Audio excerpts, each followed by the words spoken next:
네, 저도 좀 출출해서 더위를 좀 먹었더니 소화가 잘 안 되는 것이, 머리가 띵한 것이, 이게 먹을 것은 안 되는 것 같아요, 이 더위가. 여러분 하여튼 각별히 이 더위 가운데 건강 주의하시기 바랍니다. 이번 주부터 몇 주간에 걸쳐서 이 더위를 이겨낼 수 있는 우리의 사랑하는 나라, 저 천국에 대해서 몇 주간에 걸쳐서 좀 살펴보려고 합니다. 우리가 지옥에 대해서 알고 경각심을 가지고 경고를 받을 필요도 있지만 천국이 얼마나 좋은 곳인가에 대해서 우리가 좀 더 묵상하고 관찰하는 것을 통해서 우리의 신앙생활이 더욱더 소망이 넘치고 활력이 넘칠 수 있는 그런 계기가 되기를 바랍니다. 지난주에 우리 양육반에서 공부를 하면서 천국에 대해서 질문을 하나 받고 나서 제가 곰곰이 생각하는 가운데 우리 성도들이 이 천국에 대해서 좀 더 풍성히 알면 참 좋겠다. 저한테도 자극이 되었고 그걸 제가 묵상하는 가운데 제가 공부를 좀 해보니까요. 천국에 대해서 공부를 해보니까 이게 한 번 설교를 해서 될 게 아니더라고요. 그래서 사실은 오늘 제가 질문을 받았던 부분에 대해서 설교를 하고 또 다른 주제로 넘어가려고 처음에 생각을 했었는데 제가 이 주제를 다루려고 보니까 이 천국에 대해서 우리가 함께 알아야 되는 부분들이 굉장히 많은 거예요. 그리고 정작 우리는 천국에 대해서 너무 피상적으로 알고 있는 것이 많다. 이런 생각이 들어서 몇 주 동안에 우리가 천국에 대해서 내 사랑하는 나라 시리즈 설교로 좀 다루려고 합니다. 여러분은 천국에 대해서 얼마나 알고 계십니까? 천국에 대한 소망을 얼마나 갖고 계십니까? 특별히 천국에 대해서 이제 살펴보는 본문이 요한계시록인데 이 요한계시록은 상징적인 묘사들이 많아서 어떤 것은 문자적으로 취하고 또 어떤 것은 상징적으로 취해야 하는지 그것을 선택하기가 굉장히 까다로운 성경입니다. 그래서 요한계시록 하면은 이단들이 가장 많이 사용하는 본문이죠. 상징이 워낙 많으니까 그 상징의 내용은 이렇습니다. 그 상징의 실제 뜻은 이렇습니다 하면서 그것을 하늘의 비밀을 마치 풀어주는 것처럼 이단들이 많이 사용하는 본문이 요한계시록이죠. 이번에 요한계시록의 본문을 가지고 이 천국에 대해서 한번 알아볼 텐데요. 사진을 한번 띄워주시죠. 그림을 하나 띄워주시고 우리가 천국에까지 가는 이 구원의 서정이라고 하죠.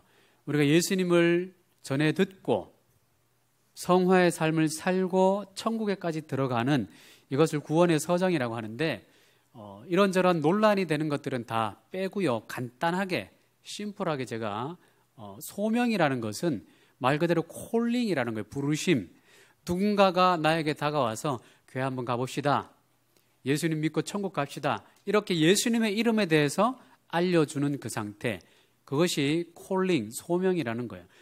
우리가 소명 앞에 딱 서면 예수님의 그 이름, 복음을 우리가 전해 듣게 되죠. 우리가 귀로 그것을 듣고 우리 영혼 가운데, 마음 가운데서 이 예수님의 복음이 작동을 하기 시작합니다. 그래서 예정 안에 있는 하나님의 부르신 예정 속에 있는 하나님의 자녀가 이 소명 앞에 서면 이 영혼 가운데 예수님의 복음이 유효한 부르심으로 작동해서 회심하게 돼요. 그래서 내가 하나님을 모르는 죄를 지었구나.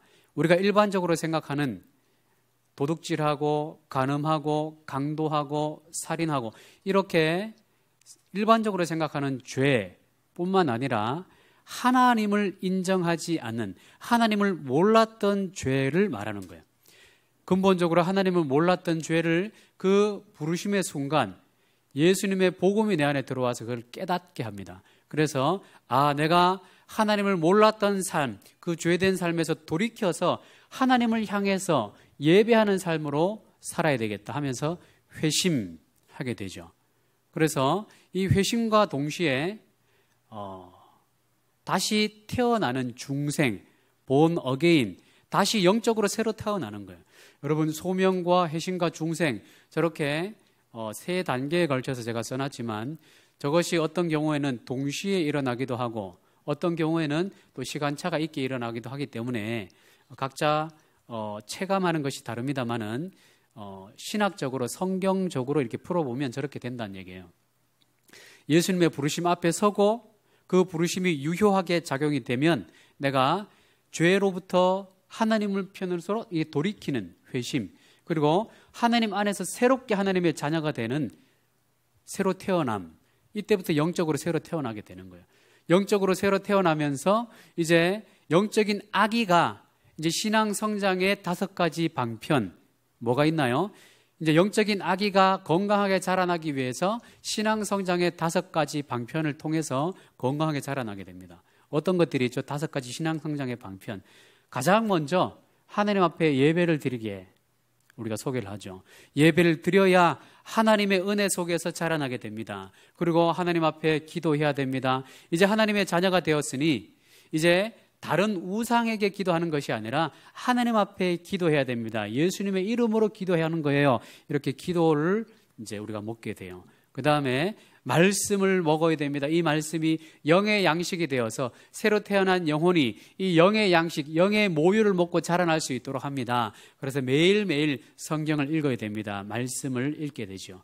그리고 성도 간의 교제를 통해서 성도 간의 아름다운 교제를 통해서 성령의 교통함을 이제 누리게 되죠. 그것을 통해서 성장하게 됩니다. 교제.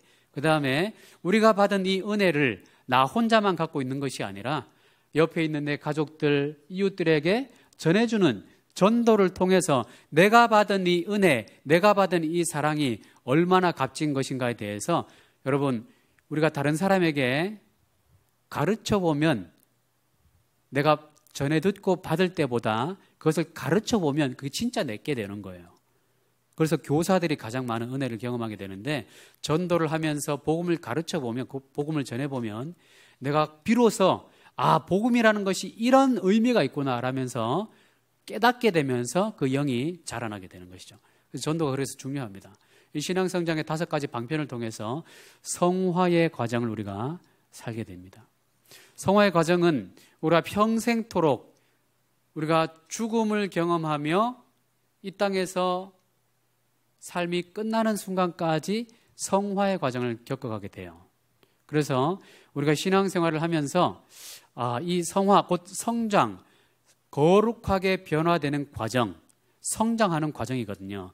그런데 우리가 예수님을 믿고 거듭나서 회심했는데, 중생했는데 신앙의 성장의 5가지 방편에 대해서 전혀 모른 채 나는 그런 거 들어보지도 못했습니다. 내가 듣긴 들었어도 나는 그냥 내 편한 대로 살겠습니다 하면서 그냥 교회만 왔다 갔다 하고 성도 간의 교제도 없고 말씀도 읽지도 않고 예배도 등한시하고 성경 말씀을 또 연구하지도 않고 전도해보지도 않고 여러분 이런 상태로 신앙생활을 20년, 30년, 40년, 50년 그 연수가 많아봐야 그 영적인 나이는 중생한 그 상태 그대로 머무르고 있을 수도 있다라는 거예요. 여러분 그래서 성화의 과정에서 우리가 열심을 다해서 신앙의 성장 5가지 방편 속에 열심히 뛰어들어야 건강하게 자라나는 거예요. 우리 아기들도 5대 영양소라고 합니까? 그 몇 가지 영양소 있잖아요. 우리 병원 다니시는 분 잘 아시죠? 그러니까 이 영양소를 골고루 섭취를 해야 건강하게 성장하잖아요. 편식해서 어느 영양소만 집중해서 그걸 섭취하면 건강하게 자라날 수 없듯이 우리의 영혼의 이 몸도 이 신앙성장의 5가지 신앙성장의 이 방편을 통해서 골고루 성장해야 건강한 성화를 할 수가 있습니다. 그리고 이 성화가 이 땅에서 끝나고 저 천국에 가서 영화의 단계로 우리가 접어들게 됩니다. 그리고 저기 광장코아 옆에 있는 CGV 거기에서 보는 영화 말고요. 영화롭게 되는 단계 그 영화를 말하는 거예요. 자, 우리의 이제 예수님 앞에 우리가 부르심을 받고 우리가 성화의 삶을 살아가면서 저 천국에까지 가는 단계를 제가 말씀을 드렸어요. 밑에 보니까 빨간색으로 재림 그리고 새하늘과 새 땅이라고 제가 따로 띄어서 이렇게 적어놨는데요. 여러분, 영화의 단계는 언제 일어나는 것이냐면 예수님이 재림해서 최후의 심판을 행하시고 새하늘과 새 땅이 펼쳐지는 순간, 그때 영화가 완성이 돼요. 그러니까 여러분, 우리가 죽어서 우리의 영혼이, 신자의 영혼은 어디로 갑니까? 신자의 영혼은 바로 천국에 가죠. 그럼 우리 육체는 어떻게 돼요? 신자의 육체, 장사 지낸 바 되어서 때로는 매장도 할 것이고 때로는 화장도 할 것이고 여러 가지 과정을 통해서 우리의 죽은 육체는 이제 흙으로, 먼지로 돌아가게 되죠. 그러니까 우리의 육체는, 신자의 몸은, 불신자의 몸도 마찬가지입니다만은 흙으로, 먼지로 썩어 없어지는 거예요. 영혼은 천국으로 가고 육체는 땅으로, 흙으로 돌아간다라는 것이죠. 자, 그러면 우리 살아서 재림을 맞이하게 되면, 그러니까 재림 전에 우리 죽으면 이런 과정을 겪지만 내일 당장 주님이 재림한다라고 한번 가정해 봅시다. 내일 예수님이 재림하면 우리가 살아있잖아요. 성도가 살아있는 채로 예수님의 재림 사건이 일어나면 어떻게 될까요? 그때는 살아있는 채로 공중으로 들림 바 되어서 저 공중에서 예수님을 맞이하고 예수님께 경배하게 되어 있어요. 이것을 이른바 공중으로 들림 바, 이끌림 바 된다 해서 휴거라고 하기죠. 자, 이 이끌 휴, 들 거자를 써서 휴거라는 말을 쓰는데 공중으로 예수님께서 우리를, 신자들을 이끌어 올리신다는 얘기예요. 그때는 우리 몸과 영혼이 같이 하나님, 예수님과 만나게 되어 있어요. 죽지 않았으니까. 그때는 살아있는 성도들은 재림의 때에 몸과 영혼이 함께 예수님을 만난다라는 거예요. 자, 근데 우리는 아직 재림의 시기를 맞이하지 않았잖아요. 그러니까 지금 우리가 맞이하고 있는 것은 영화의 단계까지 못 가고 있어요. 영화의 단계가 언제 완성이 된다고요? 예수님이 재림하시고 새하늘과 새 땅이 완성되는 그 순간, 최후 심판, 마지막 나팔을 예수님이 부시고 모든 육체가, 모든 영혼이 하나님 앞에 딱 최후 심판대 앞에 서서 선악간의 심판을 받고 난 다음에 영화가 이루어진다고요. 자, 그러면 우리가 죽어서 재림을 맞이하는 경우, 죽으면 육체는 아까 말씀드린 바와 같이 죽어있는 육체는 어떻게 돼요? 이미 죽은 사람이, 예수님이 내일 재림해요. 그리고 이미 죽어있는 사람, 아까 산 사람은 그대로 들림 바 된다고 했는데 먼저 죽은 사람들이 있잖아요. 신자 가운데. 먼저 죽은 사람들의 육체는 이미 흙으로, 먼지로 썩어져서 없어지는 과정 속에 들어가 있잖아요. 그 영혼은 어디 가 있죠? 천국에 가 있어요. 육체는 썩어 없어져 있어요. 그런데 예수님이 재림하면 어떤 일이 생길까요?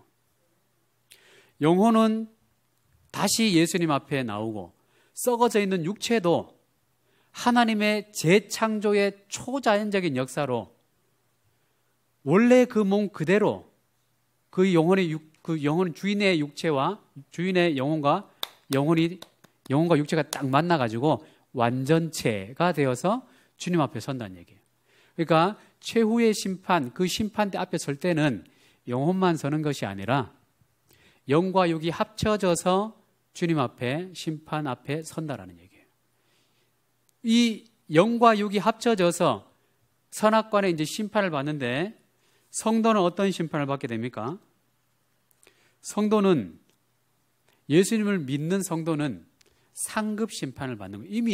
이미 천국에 가 있으니까. 천국에서 다시 영원히 호출받았잖아요. 그래서 이미 천국 가 있는 거예요.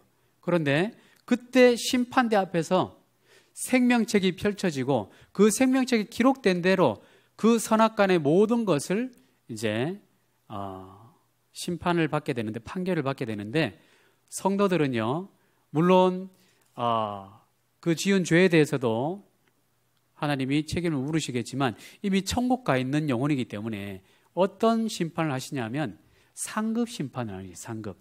얼마나 많은 상급을 받느냐. 하나님께서 기뻐하시는 선행을 얼마나 했는지, 영혼 구원의 이 놀라운 일, 하나님 나라를 확장하는 일을 얼마나 감당했는가에 따라서 상급이 달라지는 거예요. 불신자들은 어떤 심판을 받게 됩니까? 불신자들은 지옥 심판을 받게 돼요. 지옥 심판을 받아서 그들의 영혼은 어디 가 있을까요? 이미 죽은 사람들, 불신자 가운데 이미 죽은 사람들, 지옥 가 있어요. 근데 지옥에서 최후 심판대로 호출을 받아가지고 썩어져 있는 육체와 그들도 똑같이 합쳐져요. 똑같이 합쳐져서 그들은 영과 육이 합쳐진 상태에서 최후의 심판대 앞에 서서 재판장이신 예수님의 재판을 받고 최종 지옥으로 들어가게 되는 거예요. 영멸의 상태로 들어가고, 성도들은 영생의 상태로 들어가서 면류관을 받고 천국에 들어가는, 이것을 영화의 상태, 영멸의 상태라고 하는 거예요. 자, 여러분 성경 구절 고린도전서 15장 51절 말씀 보시면, 보라 내가 너희에게 비밀을 말하노니 우리가 다 잠잘 것이 아니요 마지막 나팔에 홀연히 다, 마지막 나팔이라는 것은 최후의 심판을 말하는 것이죠. 최후의 심판. 그 최후의 심판 때에 홀연히 다 변화되리니 나팔 소리가 나매 죽은 자들이 썩지 아니할 것으로 다시 살고, 이미 죽어서 썩어 없어진 육체들이 다시 썩지 아니할 영화로운 몸으로 부활한다는 거예요. 우리도 변화하리라. 예수님께서 십자가를 지시고 죽으셨잖아요. 그리고 사흘 만에 부활하셨습니다.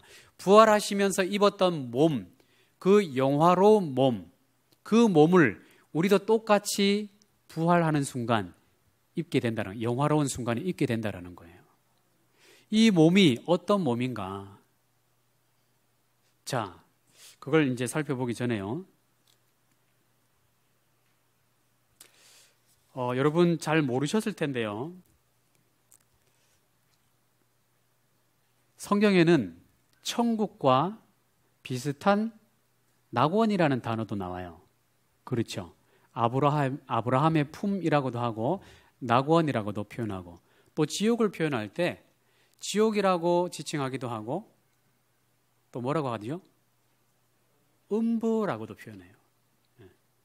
음침한 지옥, 음부 이렇게 표현하는데, 누가복음 16장 22절 말씀 보시면요, 이제 부자와 나사로, 거지 나사로, 각각 이 거지는 죽어서 어디로 가요? 죽어서 아브라함의 품에 간다라고 표현하고 있고, 이 부자는 죽어서 지옥으로 가는데 음부로 가 있다라고 표현을 합니다.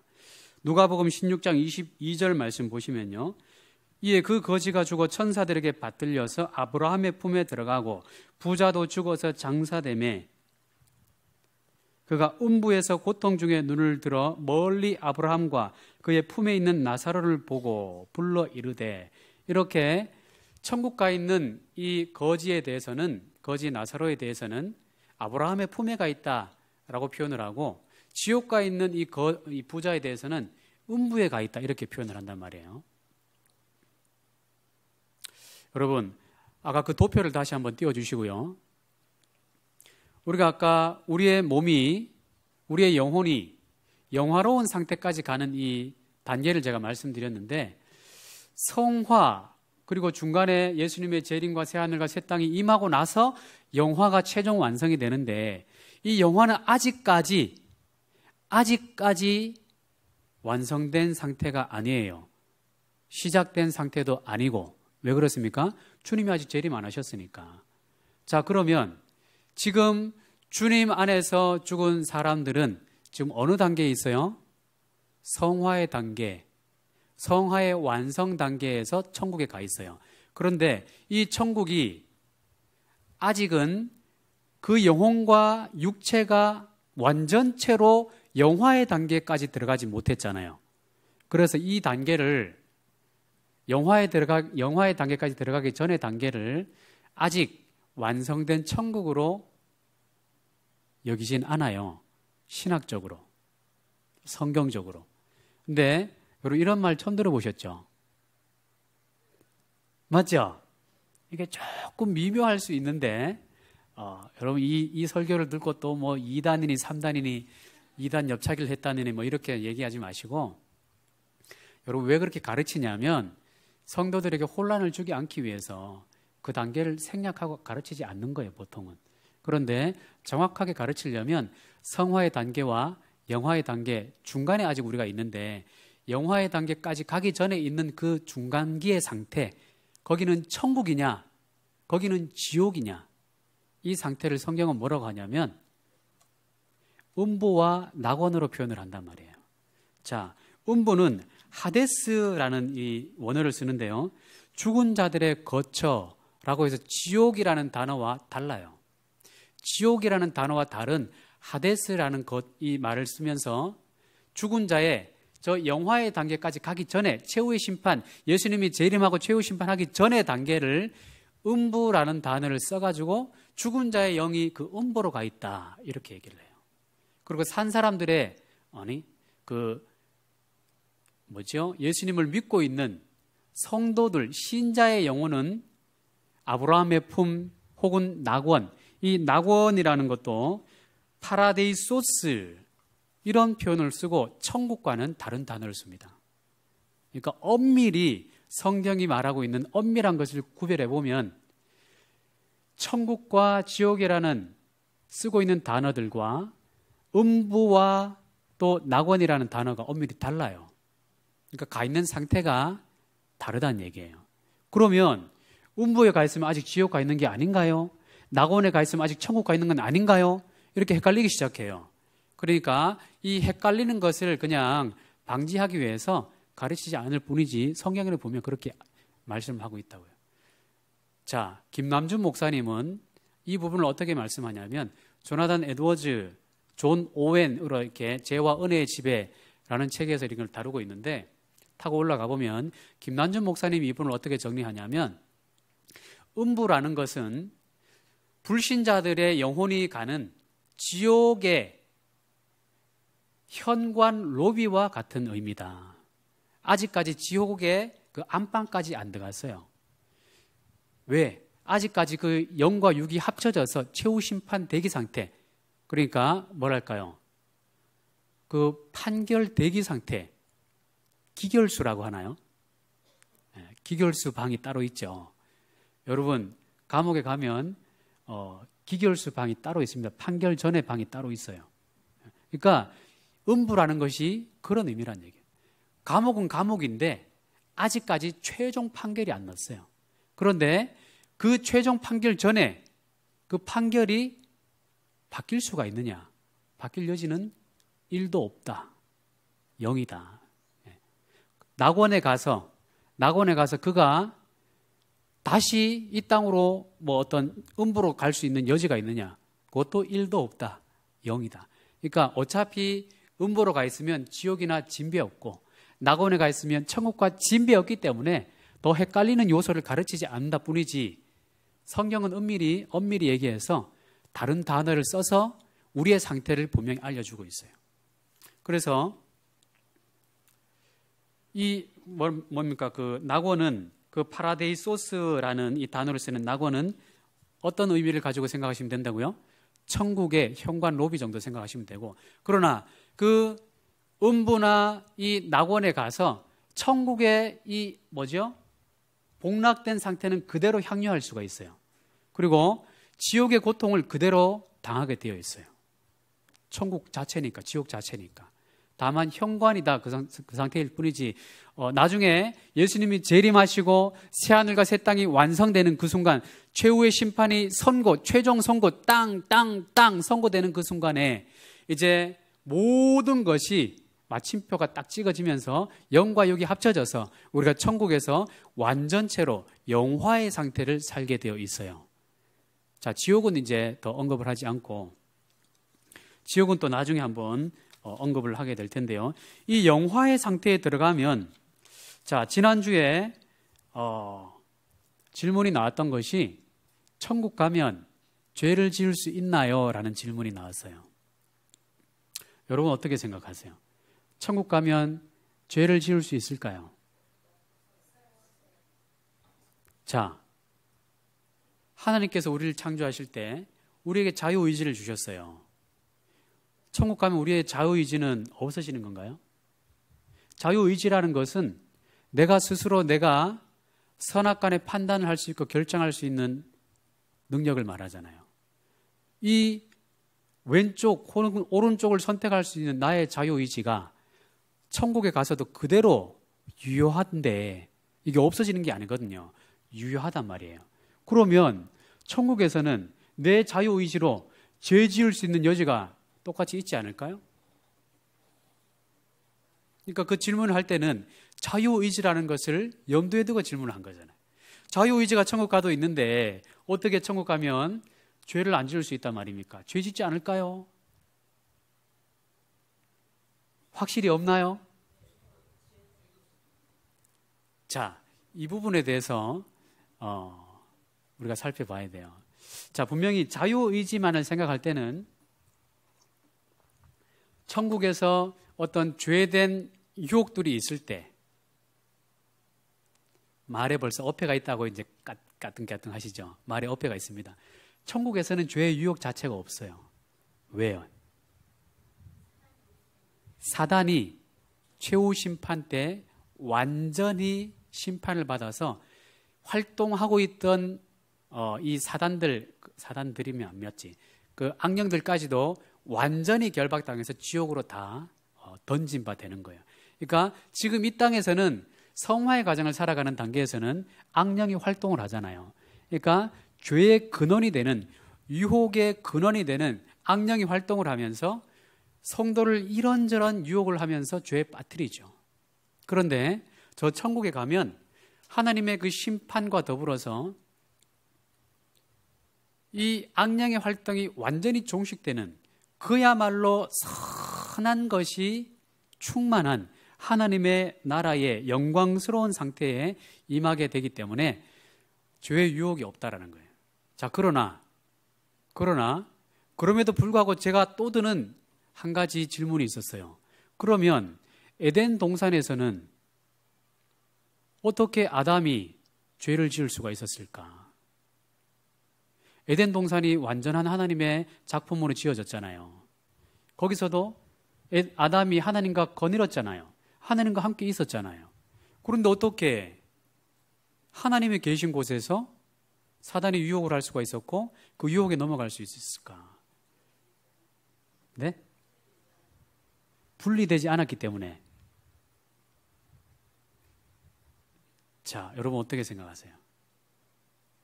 그러니까 에덴에서 분명히 죄를 지었잖아요. 그러면 천국의 모형인 에덴에서 죄를 지었다면 천국에서 에덴 동산에서 하나님과 같이 있던 아담이 죄를 지었다면 저 천국에서도 주님과 함께 우리가 있으면서도 죄를 지을 여지가 있지 않을까요? 확실히 안 해요? 단호하게 안 해요?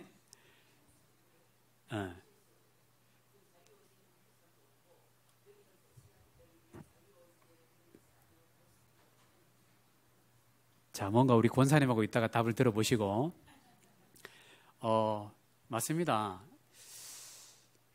여러분, 그 에덴 동산에서의 상태도 하나님께서 보시기에 좋았더라라고 하면서 최상급의 상태였지만 하나님께서 인간의 자유의지를 하나님의 선하신 뜻대로 사용할 수 있는 최상의 환경이 조성되지가 않았었어요. 거기서는 성부는 계셨지만, 성령은 계셨지만 이 아담의 눈앞에 성자가 안 보였어요. 그러니까 우리 성부는 우리의 눈에 안 보이잖아요. 그러니까 아담이 함께 에덴에서 거닐었던 그 하나님은 영으로 함께 계셨던 성부 하나님이에요.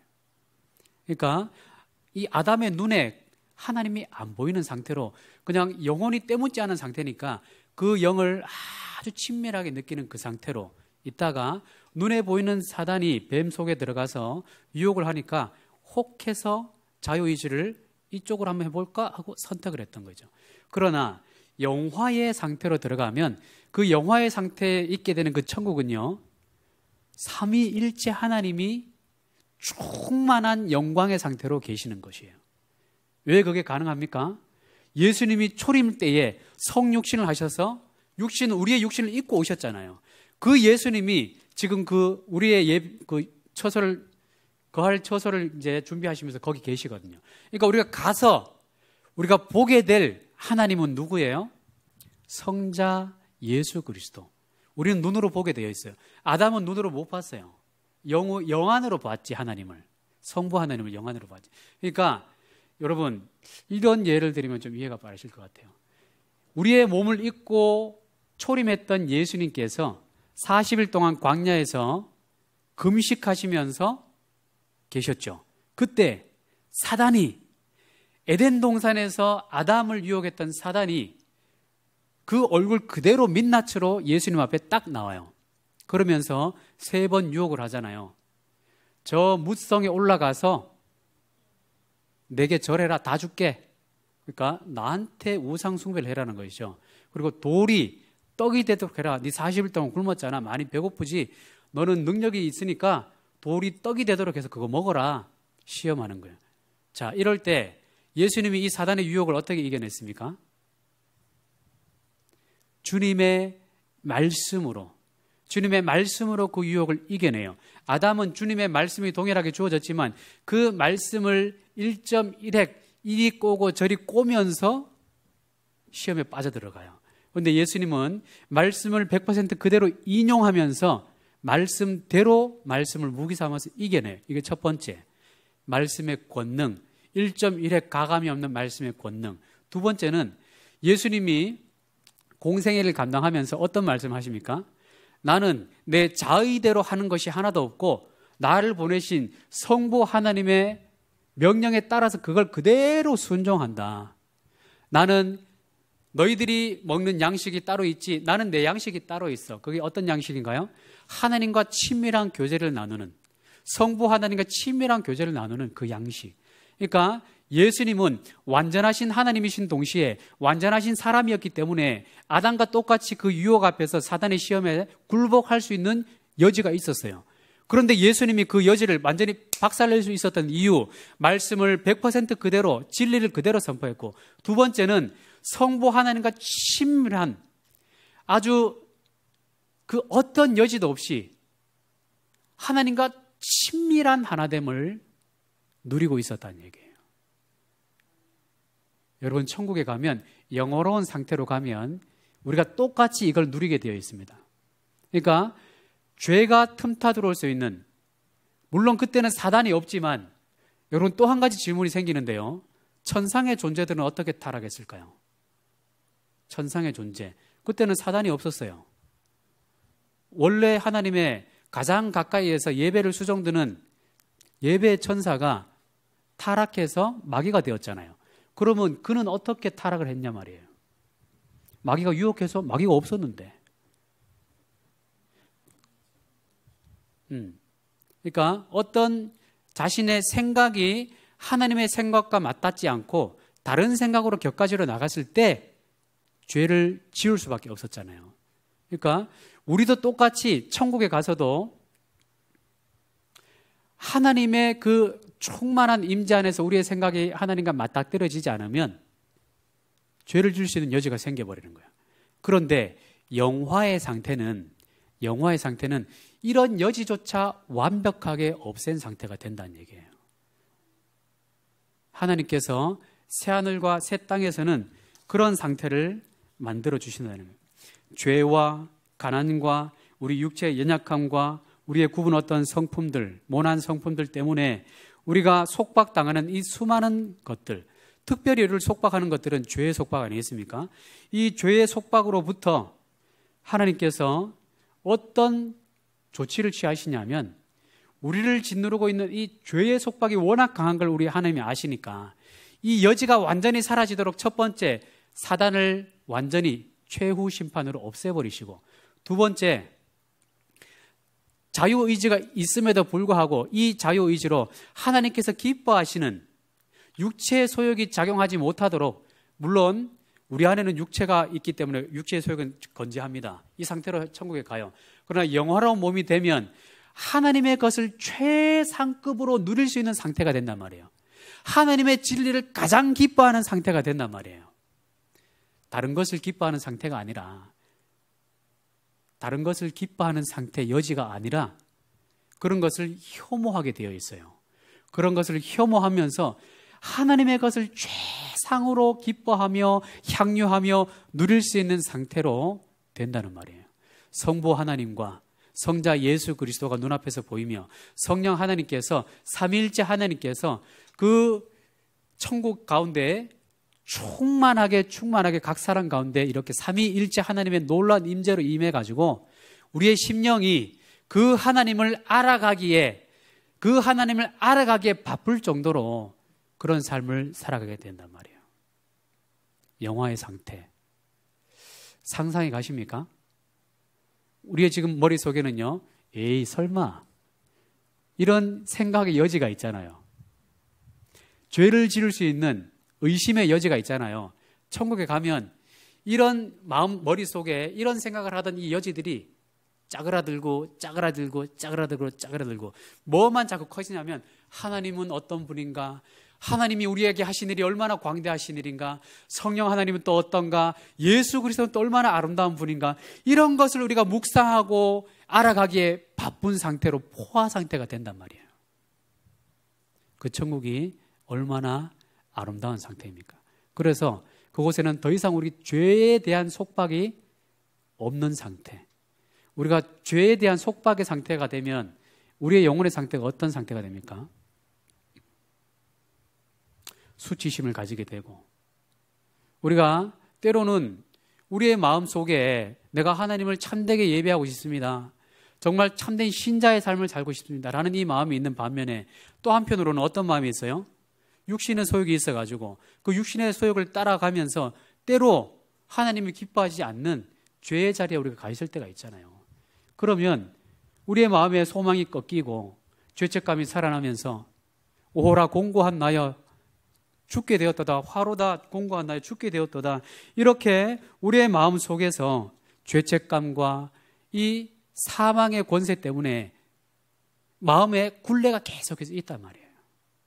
그런데 천국에 들어가면, 특별히 그 천국, 우리의 영과 육이 합쳐지는 영화의 단계까지 들어가면 거기서는 전혀 그런 여지 없이 하나님만을 찬송하고 예배하고 알아가는 그런 지복의 상태, 영생 복락의 상태가 된다는 말이에요. 여러분, 이제 몇 주간에 걸쳐서 또 천국에서 우리가 경험하게 될 여러, 천국에 가면 우리 어머니 아버지 먼저 가신 분들 만날 수 있나요? 또 천국에 가면 거기서는 이쪽이 보이는가요? 뭐 이런 여러 가지를 한번 살펴볼 거예요. 그러니까 여러분, 우리가 천국에 대해서 알면 알수록 얼마나 기쁨이 우리 가운데 넘쳐나는지 모릅니다. 여러분, 사람이 겪을 수 있는 가장 큰 아픔이 뭡니까? 사람이 겪게 되는 가장 큰 아픔, 죽음으로 인한 이별 아닐까요? 사랑하는 사람과 죽음으로 인한 이별, 특히 부모님이 먼저 떠나셔서 이별하는 것보다, 그것도 참 가슴 아프지만 말할 수 없이 참담하게 아프게 하는 건 뭡니까? 내 자녀들을 먼저 떠나보내는 그 아픔, 그거 아닐까요? 제가 어떤 영화를 다음 주에 소개해 드릴 텐데, 먼저 떠나간 우리 사랑하는 사람들이 천국에서 어떤 상태로 있을까?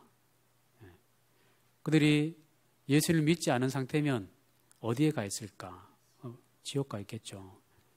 그러니까 우리가 천국과 지옥을 알아간다면, 특별히 우리가 천국에 대해서 더 많이 알아간다면 우리의 소망이 더 극대화될 것이고, 우리가 이 땅 가운데서 죄와 싸우는, 죄와 피 흘리기까지 싸우는 이런 여정을 우리 걸어가고 있잖아요. 근데 이것이 여러분, 이 땅에서 우리의 이거 합리화시키는 건 아닙니다만은 때로 이 땅에서 상화의 가정을 살아가면서 우리는 넘어지고 쓰러질 때가 있잖아요. 그러나 넘어지고 쓰러지는 우리의 연약함에도 불구하고 우리의 최종 종착지는 어디입니까? 영화의 단계, 완전한 단계까지 가게 되어 있단 말이에요. 이걸 성도의 견인이라고 하는 거예요. 견인이라는 것은 견인차가 차를 이렇게 끌고 가는 그런 견인을 말하는 게 아니라 견디고 인내한다, 그런 거를 말하는 거예요.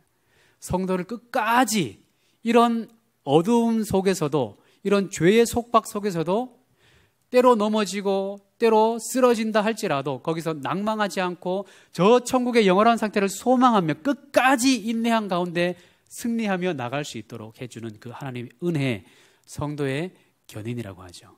그러니까 우리는 모두가 이 성화의 단계 속에서 하나님의 이 성도의 견인의 이 놀라운 은혜 속에서 한 걸음 한 걸음 걸어가고 있어요.